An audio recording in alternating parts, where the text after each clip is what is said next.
ओम शांति। ओम शांति। ओम शांति। आज बाबा को 15/9/2020 को साकार मुरली को मुख्य सार में, मीठे बच्चे, बाप आए हैं तुम्हें ज्ञान का तीसरा नेत्र देने।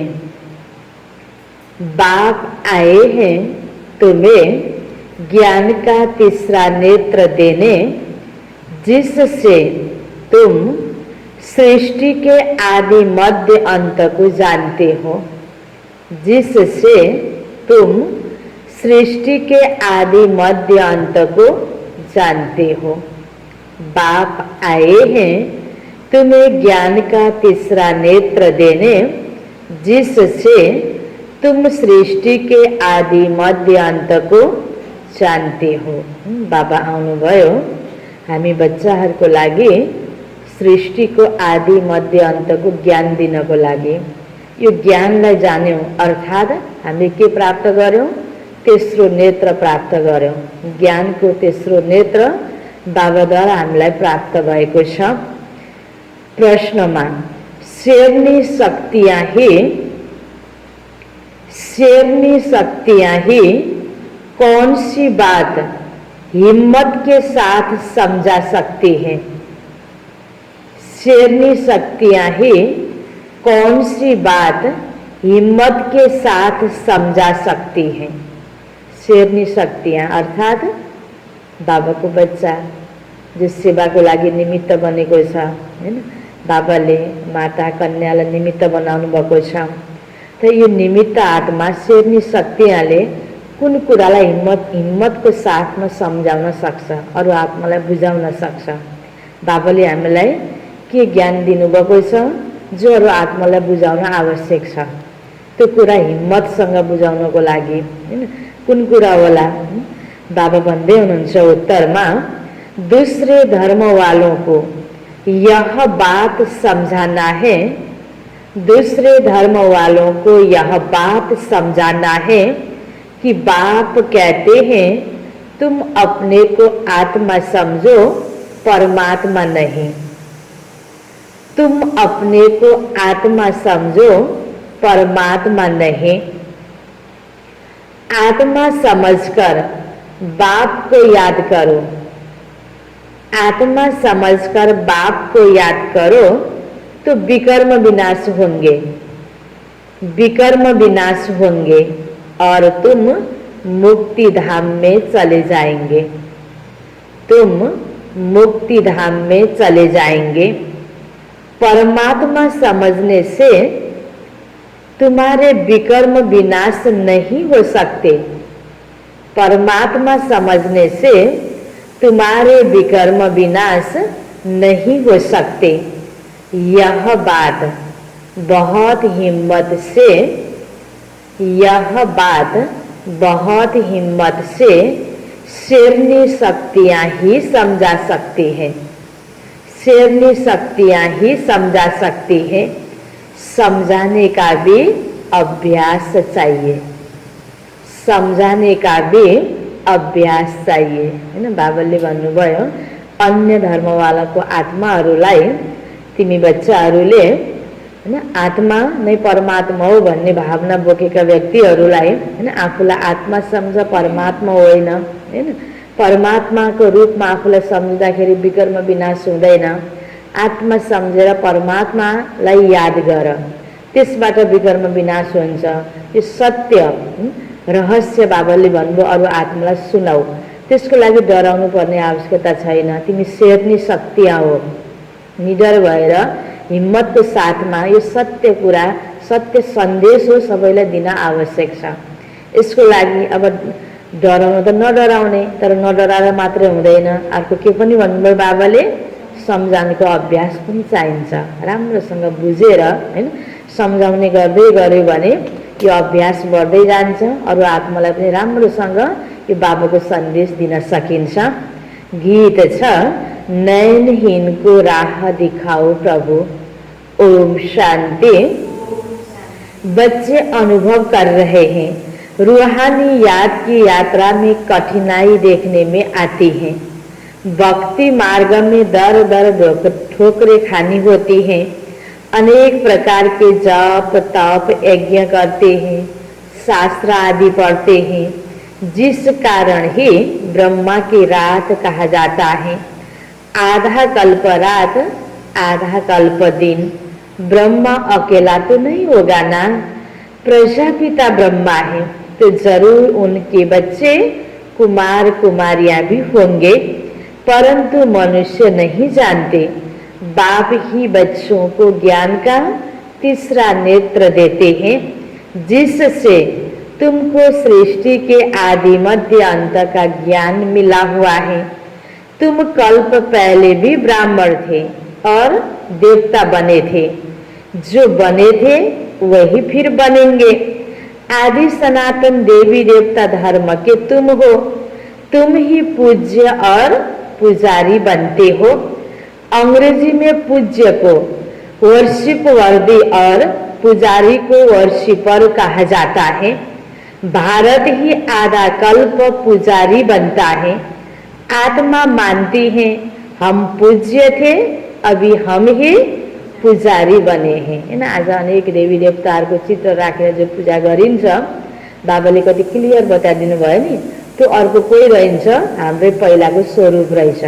त्यति राम्रो अवस्थामा हामी रहेछौँ, अहिले अवस्थामा गिरावट आएको रहेछ। पुनर्जन्म लिँदै आउँदाखेरि अहिले यो शरीर लिँदा आइपुग्दासम्ममा हाम्रो आत्माको अवस्था एकदम पतित बन्दै गएको रहेछ। अब फेरि त्यो अवस्थालाई प्राप्त गर्नको लागि बाबाले बच्चे तिमी नै त आत्मा देव आत्मा थियौ, पूज्य थियौ, अब तिमी नै पुजारी बनेका हो, अब फेरि पूज्य बन्ने हो भनेर यो कहानी हैन स्पष्ट हाम्रो त अवस्थाको बारेमा बाबाले बताइदिनु भयो। र समयको चक्र अनुसार हैन अब यो अन्तिम बेलामा बाबा यसरी नै हामीलाई बनाउन आउनुभएको हो। कल्प पहिला पनि हामी बनेका थियौँ, ब्राह्मण र देवता बनेका थियौँ। अहिले पनि ब्रह्माको द्वारा दिएको ज्ञान सुनेर ब्राह्मण बनेका छौँ र देवता बन्ने लक्ष्य राखेर पुरुषार्थ गर्दैछौँ। यो कहानी बाबाले हामीलाई याद दिलाउनु भयो। रियल कहानी। पूज्य से पुजारी बनते हैं। बाबा तो पुजारी पूज्य नहीं बनते। तुम कहेंगे हम पूज्य पावन सो देवी देवता थे, फिर 84 जन्मों के बाद कंप्लीट पतित पुजारी बन जाते हैं। अभी भारतवासी जो आदि सनातन देवी देवता धर्म वाले थे, उनको अपने धर्म का कुछ भी पता नहीं। तुम्हारी इन बातों को सब धर्म वाले नहीं समझेंगे। जो इस धर्म के कहाँ कन्वर्ट हो गए होंगे वही आएंगे। ऐसे कन्वर्ट तो बहुत हो गए हैं। बाबा कहते शिव और देवताओं के पुजारी जो हैं उनको सहज हैं, अन्य धर्म वाले माथा खपाएंगे। जो कन्वर्ट होगा उनको टच होगा। जो सतीगी देवी देवता कुल को आत्मा छ, जो यति बेला हैन यो देवी देवताहरूको पूजा गर्ने त यही कुलमा हैन पुजारीको रूपमा नभएको आत्माहरू अन्य धर्ममा कन्भर्ट भएर गएको छ भने पनि ती आत्मालाई पनि यो ज्ञान सुनाउँदाखेरि टच हुन्छ। आफ्नो पहिलाको पूर्व जन्मको स्मृति आउँछ त उनीहरू पनि फर्केर आउँछन्। बाँकी त जो यही नै भइरहेको आत्माहरूले त त्यसै पनि स्वीकार्न सक्छन् हैन। आफ्नो जो सतीगमा गएको आत्माहरू छ भने यिनै पूजा गर्ने व्यक्तिहरूको बिचमा बाबाले भन्नुहुन्छ तिमीले ज्ञान सुनाउँदै गर्दा हरेक आत्मा जो कल्प पहिलावाला आत्मा छ देव आत्मा उनीहरूलाई ऑटोमेटिक टच भएर उनीहरूले ज्ञानलाई क्याच गर्न सक्छन् और आकर समझने की कोशिश करेंगे, नहीं तो मानेंगे नहीं। आर्य समाजियों में से भी बहुत आए हैं, सिख लोग भी आए हैं। आदि सनातन देवी देवता धर्म वाले जो कन्वर्ट हो गए हैं उनको अपने धर्म में जरूर आना है। परमधाम जाने बेलामा हरेक धर्मको आत्माहरू गएर आफ्नो सेक्सनमा बस्ने हो। त्यो आधारमा जताततै जो आत्मा जसरी छरिए तापनि अन्तिममा फेरि आफ्नै किसिमले समेटिने हुन्छ। हरेकलाई समेटेर आफ्नो आफ्नो स्थानमा राख्नको लागि नै बाबा आउनुभएको छ। परमधाम लिएर जानको लागि बाबा आउनुभएको छ। जो देव आत्मा छ उनीहरूलाई देवता बनाएर बाबाले सतीमा पठाउनुहुन्छ। त्यो धर्म पिताहरूको आत्माहरू छन्, उनीहरूको पाठ धर्म स्थापन गर्नेको छ, त्यही रूपमा बाबाले फेरि द्वापर युगबाट पठाउनुहुन्छ। त अलग अलग आत्माहरूको अलग अलग पाठ छ र परमधाममा बस्नेको स्थान सेक्सन पनि अलग अलग छ। झाड़ में भी अलग अलग सेक्शन है, फिर आएंगे भी नंबरवार, टाल टालियां निकलती रहेगी। वह पवित्र होने के कारण उनका प्रभाव अच्छा निकलता है। इस समय देवी देवता धर्म का फाउंडेशन है नहीं, जो फिर लगाना पड़ता है। बहन भाई तो बनाना ही पड़े। हम एक बाप के बच्चे, सब आत्माएं भाई भाई हैं, फिर भाई बहन बनते हैं। अब जैसे कि नई सृष्टि की स्थापना हो रही है, पहले पहले ही ब्राह्मण, नई सृष्टि की स्थापना में प्रजापिता ब्रह्मा तो जरूर चाहिए। ब्रह्मा द्वारा ही ब्राह्मण बनेंगे। इनको रुद्र ज्ञान यज्ञ भी कहा जाता है। इसमें ब्राह्मण जरूर चाहिए। प्रजापिता ब्रह्मा की औलाद जरूर चाहिए। वह है ग्रेट ग्रेट ग्रैंडफादर, ब्रह्मा बाबा आदि पिता। ब्राह्मण है पहले नंबर में छोटी वाले। आदम बीबी एडम ईव को मानते भी हैं। इस समय तुम पुजारी से पूज्य बन रहे हो। तुम्हारा सबसे अच्छा यादगार मंदिर दिलवाड़ा मंदिर है, जो मधुबन में है ना, पांडव भवन को नजीक छ। नीचे तपस्या में बैठे हैं, ऊपर में राजाएं, और यहाँ तुम चैतन्य में बैठे हो। यह मंदिर खलास हो जाएंगे, फिर भक्ति मार्ग में बनेंगे। यतातिर मधुवनमा चैतन्यमा देवात्माले तपस्या गर्दैछ, उतातिर नजिकै त्यो दिलवाड़ा मन्दिरमा त्यो तपस्याको स्वरूप, त्यो स्वर्गको सीन, सबै त्यो चित्रहरू कुँदिएको देखाइएको छ। तुम जानते हो अभी हम राजयोग सीख रहे हैं, फिर नई दुनिया में जाएंगे। वह जड़ मंदिर, तुम चैतन्य में बैठे हो। मुख्य मंदिर यह ठीक बना हुआ है। स्वर्ग को नहीं तो कहाँ दिखाए, इसलिए छत में स्वर्ग को दिखाया है। तो मंदिर में इस पर बहुत अच्छा समझा सकते हो। बोलो भारत ही स्वर्ग था, फिर अब भारत नरक है। इस धर्म वाले झट समझेंगे। हिंदुओं में भी देखेंगे तो अनेक प्रकार के धर्मों में जाकर पड़े हैं। तुमको बहुत मेहनत करनी पड़ती है निकाल्ने में। कति आत्मालाई ज्ञान दिन्छौँ, ती सबै सुन्ने धेरै हजारौं आत्माहरू मध्येमा कोही कोही बाबाको पक्का बच्चाहरू बनेर निस्कन्छन्। जो देव आत्मा छ उनीहरूलाई नै यो ज्ञान मनपर्छ, राम्रो लाग्छ। अरू आत्मालाई त्यति राम्रो लाग्दैन। राम्रो लागे पनि फेरि पुरुषार्थ गर्दैनन्। कुनै न कुनै बहानामा उनीहरूले पुरुषार्थ गर्नको लागि समय निकाल्न सक्दैनन्। र 100% भगवानको यो सत्य बाबाको संगत हो भन्ने कुरा पनि उनीहरूलाई विश्वास हुँदैन, जो सतयुगी देवात्माहरू होइनन्। बाबा ने समझाया, अपने को आत्मा समझ मामेकम याद करो, बस और कुछ बात नहीं करनी चाहिए। हैन, धेरै हामीले डिस्कस गर्नु पनि पर्दैन। अन्य धेरै कुराहरू आत्मा परमात्माको ज्ञान सुनाउने बित्तिकै हैन देवात्मालाई टचिङ भइहाल्छ। बाबा भन्नुहुन्छ मुख्य कुरा हैन आत्मा परमात्मा बारे में बताओ, और कुछ बात ही नहीं करना चाहिए। बस जिनका अभ्यास नहीं उनको तो बात करनी भी नहीं चाहिए, नहीं तो बीके का नाम बदनाम कर देते हैं। हैन, आफूलाई थाहै छैन ज्ञानको बारेमा या थाहा भएर पनि सुनाउने अभ्यास छैन भने यतिकै उसले सुनाए म पनि सुनाउँछु भनेर यतिकै अघि सर अगाडि गएर स्पष्ट रूपबाट राम्रो बुझाउन सकेन भने पनि के हुन्छ, डिससर्भिस हुन्छ नि। यस्तै रहेछ यो ज्ञान भनेर ज्ञानको बदनाम हुन्छ। कति राम्रो ज्ञान, सत्य ज्ञान, भगवानको ज्ञान हामीले तलमाथि गरेर सुनाइदियौँ भने फेरि उल्टो अर्थ लाग्छ। त्यसकारण बाबाले भन्नुहुन्छ जिनको अभ्यास नहीं उनको तो सुनाना नहीं चाहिए, नहीं तो बीके का नाम बदनाम कर देते हैं। अगर दूसरे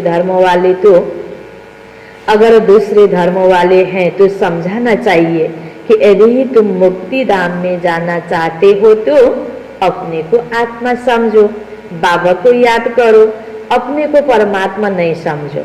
है ना, कसैले शिवोहम भन्छन् आफूलाई, कसैले आत्मा सो परमात्मा भन्छन्। हैन, विभिन्न प्रकारको भगवानलाई मान्नेहरूको पनि सोच हैन भावना फरक फरक छ नि। त्यसकारण क्लियर परमात्माको परिचय हुनु पर्यो।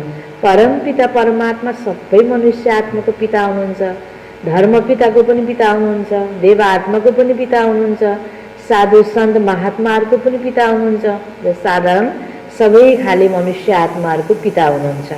त स्पष्ट रूपबाट पितालाई चिनेर त्यही पिता नै मुक्तिदाता हो। यति बेला धरतीमा आउनुभएको छ।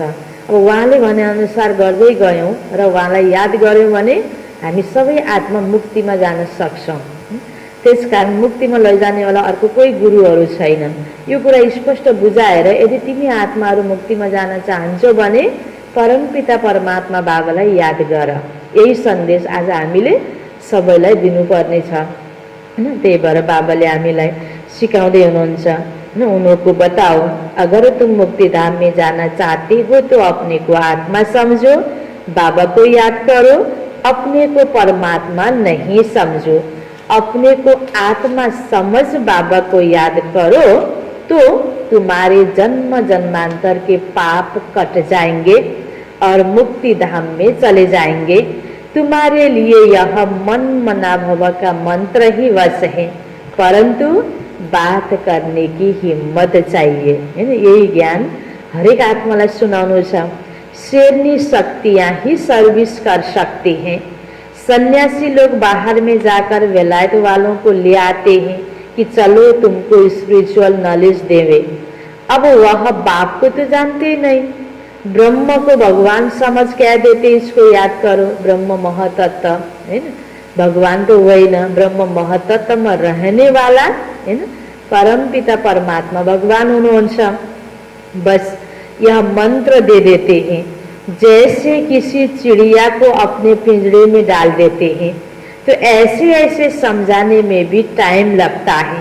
बाबा ने कहा था हर एक चित्र के ऊपर लिखा हुआ हो शिव भगवान उवाच। तुम जानते हो इस दुनिया में धनी बिगर सब निधन के हैं। धनी अर्थात भगवान शिव बाबा है, जससँग सम्बन्ध जोडिएन, विच्छेद भयो अनि सबै मनुष्य आत्माहरू ज्ञान गुण हैन त्यो आत्मिक शक्तिले सबै के बन्यो, गरीब बन्यो। सब निधन के हैं और पुकारते हैं तुम मात पिता हम बालक तेरे, तुम्हारी कृपा से सुख घनेरे हैन। र परमात्मा बाबाको कृपा चाहियो अनि पूजा गर्ने पुकारा गर्ने ये चलन बन्यो। अच्छा उनका अर्थ क्या है? ऐसे ही बोलते रहते तुम्हारी कृपा से सुख घनेरे। घनेरे सुख भने परमपिता परमात्माले कति बेला दिनुहुन्छ त, कसरी दिनुहुन्छ त हैन। प्रार्थना त गरिराखेको छ, पुकारा त गरिराखेको छ, तर फेरि थाहै छैन नि। अहिले आइरहनु भएको छ, घनेरे सुखको बाटो बताइराख्नु भएको छ। त्यो बाटोमा हिँड्नको लागि त हामीले पुरुषार्थ त गर्नु पर्यो नि। पुरुषार्थको बेलामा नै अलिकता त्याग हैन, अलिकता सहन हैन, अलिकता तप यो त गर्नु नै छ। तब बल्ल हामीले सुख प्राप्त गर्न सक्छौं। अब बाप तुमको स्वर्ग के लिए सुख के लिए पढ़ा रहे हैं, जिसके लिए तुम पुरुषार्थ कर रहे हो। जो करेगा सो पाएगा हैन। जसले मह हैन काट्छ हैन उसैले हात चाड्छ भन्ने उखान छ नि। मेहनत नगरिकन त फल प्राप्त हुँदैन हैन, कर्म नगरिकन फल प्राप्त हुँदैन। त्यसकारण बाबा भन्नुहुन्छ मैले पढाउँदैछु, तिमीले पुरुषार्थ गर। जसले गर्छ उसले पुरुषार्थको फल प्राप्त गर्छ। इस समय तो सब पतित हैं, पावन दुनिया तो एक ही स्वर्ग है। यहाँ कोई भी सतो प्रदान हो न सके। सतयुग में जो सतो प्रदान थे वही तमो प्रदान पतित बन जाते हैं। क्राइस्ट के पिछाड़ी जो उनके धर्म वाले आते हैं वह पहले सतो प्रदान होंगे ना। जब लाखों की अंदाज में होते हैं तब लश्कर तैयार होता लड़कर बादशाही लेने। उनको सुख भी कम तो दुख भी कम। जो सत्यको सुरुमा आएर सत्य त्रेताको पुरा पुरा सुख, पहिलो नयाँ दुनियाँको सुख जसले अनुभूति गर्यो हैन। अब पहिला पनि लामो समयको सुखको अनुभूति, द्वापरको सुरुमा पनि सुख, त्यो कलियुगको अन्तमा लामो समयको दुःख। त्यसको थोरै जन्म छ भने उसको सुख पनि थोरै दुःख पनि थोरै हैन। आफ्नो पाठ छ हरेक आत्माको। तुम्हारे जैसा सुख तो किसी को मिल न सके। अभी तुम तैयार हो रहे हो सुख धाम में आने के लिए। बाकी सब धर्म कोई स्वर्ग में थोड़ी आते हैं। भारत जब स्वर्ग था तो उन जैसा पावन खंड कोई होता नहीं। जब बाप आते हैं तब ही ईश्वरीय राज्य स्थापन होता है। वह लड़ाई आदि की बात नहीं। लड़ना झगड़ना तो बहुत पीछे शुरू होता है। भारतवासी इतना नहीं लड़े हैं, थोड़े आपस में लड़कर अलग हो गए हैं। द्वापर में एक दो पर चढ़ाई करते हैं। यह चित्र आदि बनाने में भी विशाल बुद्धि चाहिए, बड़ी बुद्धि चाहिए। यह भी लिखना चाहिए कि जो भारत स्वर्ग था फिर नरक जैसा कैसे बना, आकर समझो। यही भूमि है ना, यही धरती पहिला स्वर्ग थियो, अहिले नरक बनेको छ हैन। तो बाबा भन्नुहुन्छ एक आपसमा लडेर टुक्रा टुक्रा भएर कसरी यो दुनियाँको हालत अहिले यस्तो भयो। फेरि बाबाले कसरी एक गर्दै हुनुहुन्छ। यो कुरा बाबाले भन्नुहुन्छ अरू आत्माहरूलाई बुझाऊ। अब सदगति को पाने के लिए ही बाबा नॉलेज देते हैं। मनुष्यों में यह रूहानी नॉलेज होती नहीं, यह होती है परम पिता परमात्मा में। बाप यह नॉलेज देते हैं आत्माओं को, बाकी तो सब मनुष्य मनुष्यों को ही देते हैं। शास्त्र मनुष्यों ने लिखे हैं, मनुष्यों ने पढ़े हैं। यहाँ तो तुम्हें रूहानी बाप पढ़ाते हैं। कौन पढ़ाते हैं? यहाँ रूहानी बाप पढ़ाते हैं, है ना। आत्मा को पिता परम पिता परमात्माले पढाउँदै हुनुहुन्छ और रूह पढ़ती है ना। हामी मनुष्य आत्माहरू पढ्दैछौँ। पढ़ने वाली तो आत्मा है ना, वह लिखने और पढ़ने वाले मनुष्य ही हैं। परमात्मा को तो शास्त्र आदि पढ़ने की दरकार नहीं। बाबा कहते इन शास्त्रों आदि से किसी की भी सदगति हो नहीं सकती। मुझे ही आकर सबको वापिस ले जाना है। सतयुग में जब इन लक्ष्मी नारायण का राज्य था तो वहाँ 9 लाख होते हैं। कहाँ अहिले हैन, अरबौं मनुष्य आत्माहरू हैन। अब सतयुग को जनसंख्या कति थोड़े, बहुत छोटा झाड़ होगा।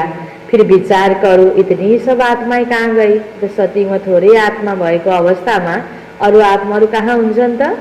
परमधाममा हुन्छन्। त्यस कारण अब सतयुग आउनुभन्दा पहिला सबै आत्मालाई पहिला बाबाले परमधाम लैजानुहुन्छ र सतयुगमा आउनको लागि जसले अहिले पुरुषार्थ गरेको छ तिनै योग्य आत्माहरूलाई पठाउनुहुन्छ। ब्रह्म में व पानी में तो आत्मा लीन नहीं हो गई ना। इतनी सारी आत्माएं कहाँ गई जब सतयुग में थोड़े मात्र हुन्छन् बने। वह सब मुक्ति धाम में रहती हैं। हर एक आत्मा अविनाशी है। उनमें अविनाशी पाठ नुदा हुआ है जो कभी मिट नहीं सकता। आत्मा विनाश हो न सके। आत्मा तो बिंदी है, बाकी निर्वाण आदि में कोई भी जाता नहीं। सबको पाठ बजाना ही है। जब सब आत्माएं आ जाती हैं तब मैं आकर सबको ले जाता हूँ। पिछाड़ी में है ही बाबा का पाठ। नई दुनिया की स्थापना फिर पुरानी दुनिया का विनाश, यह भी ड्रामा में नूर है। तुम आर्य समाजियों के झुंड को समझाएंगे तो उसमें जो कोई इस देवता धर्म का होगा तो उनको टच होगा। बरोबर यह बात तो ठीक है ना। टच हुने अर्थात मनमा लाग्ने, त्यसलाई स्वीकार गर्न मन लाग्ने हैन, त्यो अनुसारको पुरुषार्थ गर्ने। तो बाबा भन्दै हुनुहुन्छ सर्वव्यापी परमात्मा कैसे हो सकता है ना। यह तो बरोबर ठीक बात है। भगवान तो बाप हैं, उनसे वर्षा मिलता है। कोई आर्य समाजी भी तुम्हारे पास आते हैं ना, है ना। बाबा को यो ज्ञानमा अलग अलग अनेक धर्मको आत्माहरू पनि सबै आएको छ। सबै धर्मको आत्मालाई ज्ञान देऊ भन्नुहुन्छ बाबा। त्यहाँबाट देव आत्माहरू निक्लेर आउने हो। उनको ही सेफलिंग कहा जाता है। तुम समझाते रहते हो, फिर तुम्हारे कुल का जो होगा वह आ जाएगा। भगवान बाप ही पावन होने की युक्ति बताते हैं। भगवानुवाच मामेकम याद करो, मैं पतित पावन हूँ। मुझे याद करने से तुम्हारे विकर्म विनाश होंगे और तुम मुक्ति धाम में आ जाएंगे। यह पैगाम सब धर्म वालों के लिए है। बोलो बाबा कहते देह के सब धर्म छोड़ मुझे याद करो तो तुम तमो प्रदान से सतो प्रधान बन जाएंगे। मैं गुजराती हूँ, मैं फलाना हूँ, यह सब छोड़ो, अपने को आत्मा समझो और बाबा को याद करो। यह है योग अग्नि। संभाल कर कदम उठाना है, सब नहीं समझेंगे। बाबा कहते पतित पावन मैं ही हूँ, तुम सब हो पतित। निर्वाण धाम में भी पावन होने बिगर जा नहीं सकते हैन। हरेक आत्मालाई परमधाम घर त जानु नै छ। यो एक्ट गर्ने ठाउँमा हैन, ड्रामाको स्टेजमा त सधैँ त बसिन्न हैन। अब जानको लागि फेरि योग्य त गर्नु पर्यो। यहाँ आएर लगाएको ड्रेस हैन, वेशभूषा, यहाँ गरेको सबै कुराहरू, यहाँको सामग्रीहरू त यहीँ छोडेर हैन आत्मा हैन शुद्ध आत्मा फर्केर जाने हो। अब त्यो शुद्धता छैन त फेरि त्यसको लागि तयारी पनि त गर्नु पर्यो। त्यही गराउनको लागि नै बाबा आउनु भएको। पतित आत्मा जान सक्दैन। तो बाबा बंदे हुनुहुन्छ रचना के आदि मध्य अंत को भी समझना है। पूरा समझने से ही ऊंच पद पाएंगे। थोड़ी भक्ति की होगी तो थोड़ा ज्ञान समझेंगे, बहुत भक्ति की होगी तो बहुत ज्ञान उठाएंगे। बाप जो समझाते हैं उसको धारण करना है। वानप्रस्थियों के लिए और ही सहज है। गृहस्थ व्यवहार से किनारा कर लेते हैं। वानप्रस्थ अवस्था 60 वर्ष के बाद होती है। गुरु भी तब करते हैं। आजकल तो छोटेपन में ही गुरु करा देते हैं, नहीं तो पहले बाप टीचर, फिर 60 वर्ष के बाद गुरु किया जाता। सदगति दाता तो एक ही बाप है। यह अनेक गुरु लोग थोड़े ही हैं। यह तो सब पैसे कमाने की युक्तियां हैं हैन। गुरु भनेपछि त सत्य मार्ग देखाउने वाला, बाटो देखाउने वाला, फिर सद्गतिमा लानको लागि पनि हैन त्यो योग्य हुनु पर्यो। बाबा भन्नुहुन्छ आज गुरु त अनेक छन् तर त्यो योग्यता छैन हैन। आफ्नै सबैको धन्दा छ। त सतगुरु परमपिता परमात्मा बाबा आउनु भएको छ। सत्य मार्ग, त्यो परमधामको मार्ग, स्वर्गको मार्ग बाबाले यथार्थ बताइराख्नु भएको छ मुक्ति पाउनको लागि। तो सतगुरु है ही एक, सबकी सद्गति करने वाला। बाबा कहते मैं तुमको सब वेदों शास्त्रों का सार समझाता हूँ। यह सब है भक्ति मार्ग की सामग्री। सीढ़ी उतरना होता है। ज्ञान, भक्ति, फिर भक्ति का वैराग्य। जब ज्ञान मिलता है तब ही भक्ति का वैराग्य होता है। इस पुरानी दुनिया से तुमको वैराग्य होता है। बाकी दुनिया को छोड़ कहाँ जाएंगे। यहीं रहेर मनबाट न्यारा हुँदै परमात्मामा बुद्धिको लगाएर पुरुषार्थ गर्ने हो हैन। तुम जानते हो यह दुनिया ही अब खत्म होनी है, इसलिए अब बेहद की दुनिया का संन्यास करना है। पवित्र बनने बिगर घर जा न सके। पवित्र बनने के लिए याद की यात्रा चाहिए। भारत में रक्त की नदियां होने के बाद फिर दूध की नदियां बहेगी। विष्णु को भी क्षीर सागर में दिखाते हैं, समझाया जाता है। इस लड़ाई से मुक्ति, जीवन मुक्ति के गेट खुलते हैं। जितना तुम बच्चे आगे बढ़ेंगे उतना ही आवाज निकलता रहेगा हैन। यो बाबाले कति वर्ष पहिला चलाएको महावाक्य हैन, जो रिवाइज अहिले हामी सुन्दैछौँ। साकार महावाक्य, ब्रह्म बाबाको शरीर छँदै ब्रह्म बाबाको मुखबाट बाबाले उच्चारेको महावाक्य। त्यसपछि फेरि ब्रह्म बाबाको शरीर छोड्नुको पश्चात दादीको तनमा बाबा आउनुभयो। त्यसपछि उच्चारेको महावाक्यलाई अव्यक्त महावाक्य भनिन्छ। त यो साकार महावाक्य त्यति बेला बाबाले भन्नुभयो जति जति तिमी बच्चाहरू अगाडि बढ्छौ आवाज फैलिन्छ। त्यति बेला भन्दा अब अहिले ठाउँ ठाउँमा बाबाको बच्चाको वृद्धि, सबै आत्माले यो बाबाको ज्ञानलाई राम्रो मान्नु, जुन तरिकाको बाबाको इशारा थियो त्यति वर्ष पहिलाको अहिले भइरहेको छ प्रत्यक्ष रूपमा। अब तो लडाईँ लगी कि लगी हैन। अब तयारी पनि त भइरहेको छ नि दुनियाँमा लडाईँको लागि। एक चिंगारी से देखो आगे क्या हुआ था। समझते हैं कि लड़ेंगे जरूर, लड़ाई चलती ही रहती है।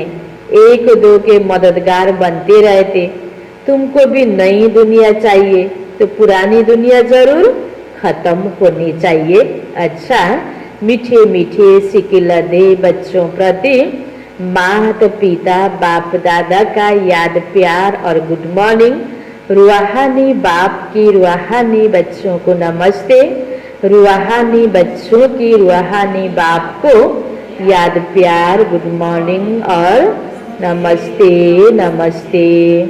यो छ धारणाको लागि मुख्य सार। पहिलो पोइन्टमा यह पुरानी दुनिया अब खत्म होनी है। यह पुरानी दुनिया अब खत्म होनी है, इसलिए इस दुनिया का संन्यास करना है। इस दुनिया का संन्यास करना है। दुनिया को छोड़कर कहाँ जाना नहीं है। छौँ यही दुनियाँमा, यही घर गृहस्थमा, यही संसारमा, सबै साथीहरूको बीचमा, र मन बुद्धिमा विभिन्न प्रकारको दुनियाँको अपवित्रताको आकर्षणमा नआएर गलत नगरिकन परमात्माको ज्ञान अनुसारको आफ्नो सोच बोली कर्म गर्दै जाने मन बुद्धिको द्वारा संन्यास लिने हो। चटक्क छोड्ने त होइन। बाबा भन्नुहुन्छ दुनिया को छोड़कर कहाँ जाना नहीं है, लेकिन इससे बुद्धि से बुनना है। किनकि अब यो खत्म हुँदैछ, नयाँ दुनिया आउँदैछ। त्यसको नयाँ दुनियाँमा जानको योग्य बन्नलाई त्यो तयारीका लागि मनमा नयाँ दुनियाँलाई राख्नुपर्ने हो, पुरानो दुनियाँलाई बिर्सनु पर्ने हो। दोस्रो पॉइंट, निर्वाण धाम में जाने के लिए पूरा पावन बनना है। निर्वाण धाम में जाने के लिए पूरा पावन बनना है। रचना के आदि मध्य अंत को पूरा समझकर नई दुनिया में उच्च पद पाना है। निर्वाण धाम में जाने के लिए पूरा पावन बनना है। रचना के आदि मध्य अंत को पूरा समझकर नई दुनिया में उच्च पद पाना है। यो छ बाबाको वरदान। अलबेलेपन की नींद को तलाक देने वाले, अलबेलेपन की नींद को तलाक देने वाले निंद्राजीत चक्रवर्ती भव। अलबेलेपन की नींद को तलाक देने वाले निंद्राजीत चक्रवर्ती भव। इसको विस्तार में, साक्षात्कार मूर्त बन भक्तों को साक्षात्कार कराने के लिए, साक्षात्कार मूर्त बन भक्तों को साक्षात्कार कराने के लिए अथवा चक्रवर्ती बनने के लिए निंद्राजीत बनो। क्या बनो? निंद्राजीत बनो। जब विनाश काल भूलता है तब अलबेलेपन की नींद आती है। अझै टाइम छ जस्तो लाग्ने, विनाश काललाई बिर्सेर हैन सबै कुराको आकर्षणमा आउने, अनि यो ज्ञान योगमा अलबेलापन हुने हैन। तो बाबा भन्नुहुन्छ जब विनाश काल भूलता है तब अलबेलेपन की नींद आती है। भक्तों की पुकार सुनो। कति दुख दर्द दुनियाँमा बढ्दो छ, ती आत्मालाई बिसारा हैन। अब यो सकाश दिने, राम्रो भाइब्रेसन दिने, भक्तों की पुकार सुनो। दुखी आत्माओं की दुख की पुकार सुनो। प्यासी आत्माओं के प्रार्थना की आवाज सुनो। अनि त्यतातिर चनाखो भएर सुन्दाखेरि अलबेलापनको निद लाग्छ त। अनि कुनै कार्य मलाई यो गर्नु छ भने मनमा हैन एकदम त्यो प्रकारको गर्यो भने कुनै पनि कुरामा के हुन्छ, चनाखो भएर बसिन्छ नि हैन, अलबेलापन हुँदैन। केही पनि त्यो गर्नेको प्रति उमङ्ग भएन भने अलबेलापन आउँछ। त बाबा भन्दै हुनुहुन्छ तिमी बच्चाहरूले अनेक आत्मालाई साक्षात्कार गराउनु छ। चैतन्यमा त आज देव आत्मा कहीँ पनि छैन, तिमी नै हो जो भोलि देवता बन्नेवाला। अहिले यति बेला नै यो अभ्यास गर्ने हो। त बाबा भन्नुहुन्छ भक्तों की पुकार सुनो, दुखी आत्माओं के दुख की पुकार सुनो, प्यासी आत्माओं के प्रार्थना की आवाज सुनो, तो कभी भी अलबेलेपन की नींद नहीं आएगी हैन। मलाई के गर्न छ, मलाई के गर्न छ, चिन्तनशील हैन भएपछि हैन आलस्य आउँदैन, अलबेलापन आउँदैन, लुज बनिन्न, अलबेलेपन की नींद नहीं आएगी। तो अब सदा जागती ज्योत बन अलबेलेपन की नींद को तलाक दो। अलबेलेपन की नींद को तलाक दो और साक्षात्कार मूर्त बनो। साक्षात्कार मूर्त बनो। स्लोगन, तन मन धन, मन बाणी कर्म, तन मन धन, मन बाणी कर्म किसी भी प्रकार से बाप के कर्तव्य में सहयोगी बनो। बाप के कर्तव्य में सहयोगी बनो तो सहज योगी बन जाएंगे। सहज योगी बन जाएंगे। तन मन धन मन वाणी कर्म किसी भी प्रकार से बाप के कर्तव्य में सहयोगी बनो तो सहज योगी बन जाएंगे। परमात्मा बाबा को याद आउनको लागि हैन सहज योगी बन्नको लागि हामीले आफ्नो तर्फबाट सहयोग गरेका छौं भने मैले त्यो गरेको त्यहाँ भनेर त्यो स्वतै याद आउने भयो हैन। जहाँ हाम्रो तन लागेको छ, मन लागेको छ, हामीले केही कर्म गरेका छौं, हाम्रो लगानी छ भने स्वतै झलझली याद आउँछ। त्यसकारण परमात्माको कार्यमा हामीले जति हैन गर्नुपर्छ भनेर कर्तव्य सम्झेर गर्छौं त्यति नै हामी सहज योगी बन्छौं हैन। कर्तव्यमा पछाडी हट्ने अनि योग लगाउँछु भन्दाखेरि त्यति योगी जीवन पनि राम्रोसँग सक्सेस हुन सक्दैन। अच्छा, मुरलीको सारमा बाबाले भन्नुभएको थियो, मीठे बच्चे बाप आए हैं तुम्हें ज्ञान का तीसरा नेत्र देने, जिससे तुम सृष्टि के आदि मध्य अंत को जानते हो। प्रश्न उत्तर मथियो शेरनी शक्तियां ही कौन सी बात हिम्मत के साथ समझा सकती हैं। दूसरे धर्म वालों को यह बात समझाना है कि बाप कहते तुम अपने को आत्मा समझो, परमात्मा नहीं। आत्मा समझकर बाप को याद करो तो विकर्म विनाश होंगे और तुम मुक्ति धाम में चले जाएंगे। परमात्मा समझने से तुम्हारे विकर्म विनाश नहीं हो सकते। यह बात बहुत हिम्मत से शेरनी शक्तियां ही समझा सकती है। समझाने का भी अभ्यास चाहिए। ओम शांति।